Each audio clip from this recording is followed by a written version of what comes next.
PDCI, Beno dénonce les manœuvres antidémocratiques de Alassane Ouattara et le met en garde. Plus de détails après le générique.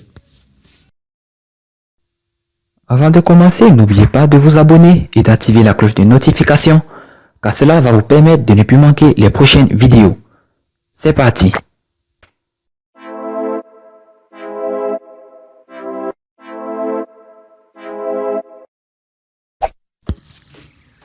Le Parti démocratique de Côte d'Ivoire, en abrégé PDCI-RDA, dénonce certaines manœuvres du pouvoir d'Abidjan qui jugent contraires à la démocratie. Henri Konan Bédié invite les militants du PDCI-RDA à ne pas céder à la peur.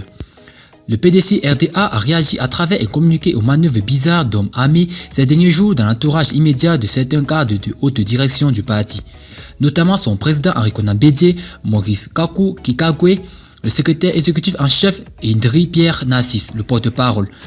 Tous ces cadres relèvent le vieux parti ont reçu de curieuses visites d'éléments de forces de défense et de sécurité. En en croire le doyen des formations politiques ivoiriennes, ces manœuvres bizarres n'ont pour seul objectif que de créer un climat de terreur visant à museler le parti et ses dirigeants résolument engagés dans une dynamique de reconquête du pouvoir d'État. Ces actes n'ont pour seul but que de créer un climat de terreur afin de museler le PDCI-RDA et ses dirigeants et de les confiner à l'inaction face à la préparation hardie de sa victoire à l'élection présidentielle 2020, dénonce le parti d'Henri Konan Bédié. Non sans préciser que ces faits font suite aux arrestations, condamnations et emprisonnements arbitraires de cadres du parti.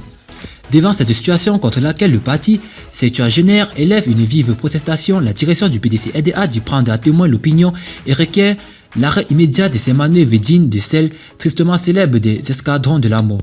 Demain, le PDCI demande au régime de Ouattara de prendre toutes les dispositions idoines pour assurer la sécurité des biens et des Ivoiriens.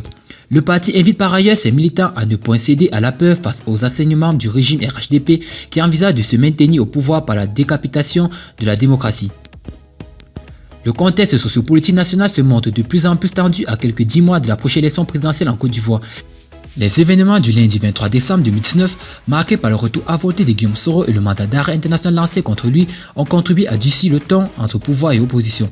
Plusieurs cadres et députés proches de l'ex-président de l'Assemblée nationale ont été arrêtés et conduits à la maison d'arrêt et de la direction d'Abidjan.